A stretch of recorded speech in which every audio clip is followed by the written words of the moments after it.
This is the roof all done. Hopefully this is the last time I've got to get up here. I don't really like heights. Anyway, it's a pretty decent view. This is going to be the height, ironically, that I'm standing on now. Will be the height of my mezzanine, actually in the same location too. So yeah, pretty cool. Get a decent sort of an outlook. A nice bit of breeze. I was thinking when I was designing it, I was a little bit worried because this is about floor height. It's actually, we're a little bit higher than what the floor height would be in the mezzanine. But essentially, I was worried that there'd be a lot of glare coming off that roof. But there's no glare on it at all. It's probably more glare on the screws than anything, but anyway, yeah, so back to the thing at hand. This is the roof. She's all done. All best I can do it anyway. I'm no roofer, and I'm afraid of heights, so me being up here is a bit of a feat in its own right. But I'm alright when I'm on the roof. I just don't like working at any of the edges. So there's a bit of a history behind me and heights and roofs. So anyway, I've done plenty of them. Haven't obviously done my house roof yet. That's on the cards. But yeah, I'm not a big fan of working up on heights. So if you feel like I've spent in my past my past history, I've spent, I don't know, I would assume probably 3,000 hours in all different types of boom lifts, scissor lifts. Like I operated a boom lift down at Agnes Waters that was the biggest you could get in Australia at the time, which was not truck mounted, and it was I think it was 185 foot straight stick, and I went up, it's going back a long time ago now, probably 20 years ago, but I went up in it, and I mean they're probably bigger than that now, but I went up in that boom lift, and the dude that I was with was like, oh, let's go straight up vertical, and mate, it was fucking terrifying. 185 foot in meters, I'm not sure what that is, but goddamn, it's a long way up. It'd be a long way to fall. So never fell. I did some pretty crazy shit with that thing, but yeah, it's not something I'm a big fan of at heights. So anyway, roof's done. I'm getting off. Put the gutter on today, so I'll give you a bit of a look at that. It's pretty straightforward. And I prepped the gutter yesterday, which you can see it down over there. Cut the length, put the dropper in and the two end caps, and pretty much today I just do it all. So follow along.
Rightio, well that's the gutter done. Pretty straightforward. Bit of a mission there at the end because it got hung up on the end of that barge cap. and I couldn't get it past it, and then the whole thing sort of just dropped off and was hanging off one hanger. But I've still got a, yeah, that's turned out alright. That looks pretty good. I mean, as much as it can look good. But anyway, I reckon that turned out. I've got to put a vent in this wall up there. So I'm going to cut. It's a bit of a challenge because with Coro, it's very hard to externally seal it properly, and it has to be sealed properly. So I'm going to go through the process now of doing it. I've got two to do on this one, one on this end and one on the other end, but I'll give you the rundown basically of how I'm going to do it as I do it. I've drilled a hole already, which is up there somewhere. That's the center of it, so pilot hole, and I'm going to cut the hole in it now, so fingers crossed this all goes well, but anyway.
Seems counterintuitive to me to build a building that you've got really nice and tight and watertight, and then go and cut a big fucking hole in the side of it. I've got corner flashings to go in here, but I wrap it everywhere that it's got a gap, even under all the barges around it, with this aircon ducting tape. It's like fiberglass reinforced, but all it does is it's just an extra precaution to stop any water egress that possibly got under flashings. Probably never happened. Like the flashing covers that whole side and then turns the corner. But yeah, cutting a big hole in it just doesn't sit well with me, but it's what you got to do. And now I've got to try and figure out how to freaking flash it.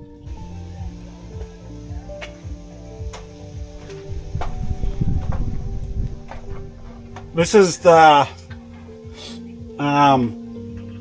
cap that I'm putting into it.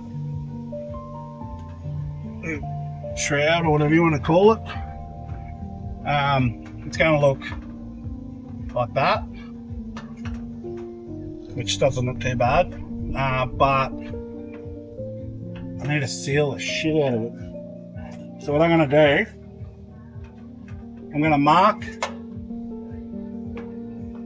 the outside of it.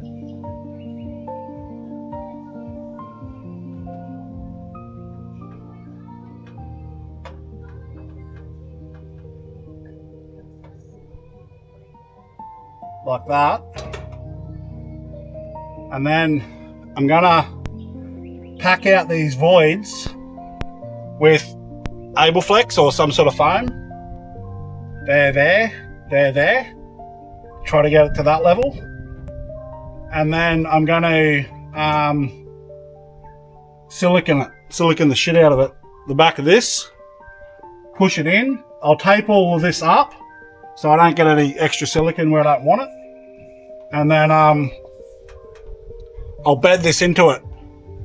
Then on the inside, there's another couple of flanges that clip onto this, which extends it into the ceiling where there'll be a ceiling cavity.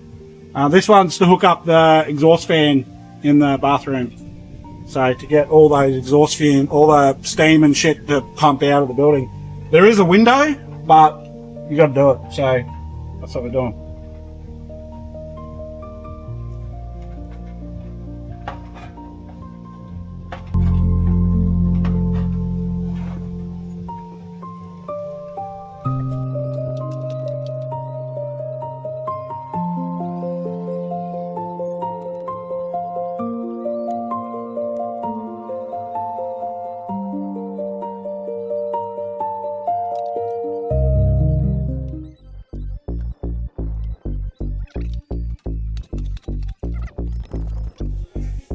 That's it, all done. It's not going to win any awards for neatness and prettiness, but it's going to do the job.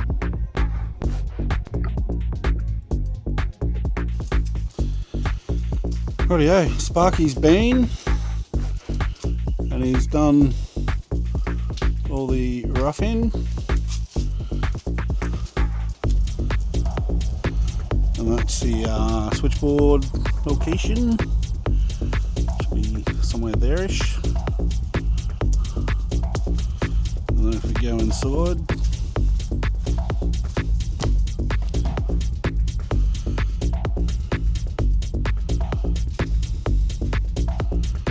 pretty much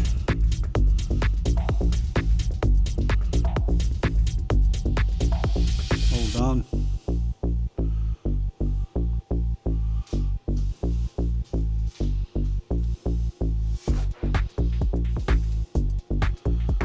Fair bit going on.